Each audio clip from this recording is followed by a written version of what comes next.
Catherine Bernardo ikinukumpara kay Nadine Lustre. Maingay kung mag-moved on at pakawala. Hindi napigilan ng maraming mga netizens ipagkumpara ang dalawang mga kapamilya actress na dumaan sa paghihiwalay na sina Nadine Lustre at Catherine Bernardo.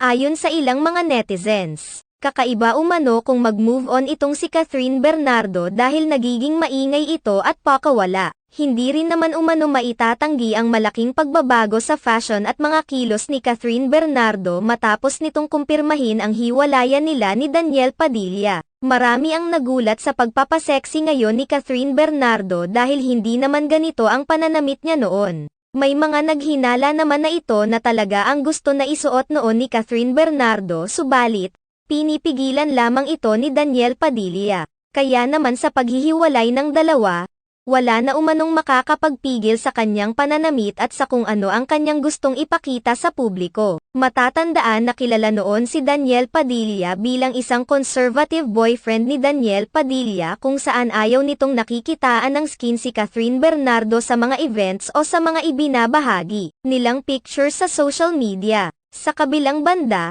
hindi naman maiiwasan na may mga hindi natuwa sa ginagawa ngayon ni Catherine Bernardo kaya naman kinukumpara siya ngayon kay Nadine Lustre.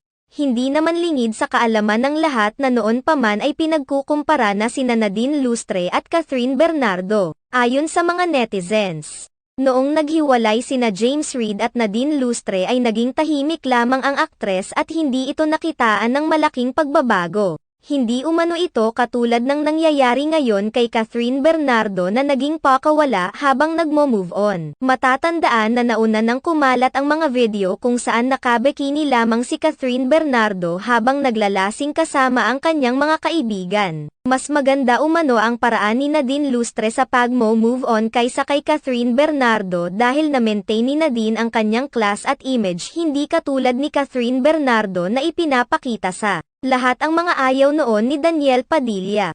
May mga naghinala pa na tila nagre-rebelde umano ngayon ang aktres sa nangyari sa kanila ni Daniel Padilla.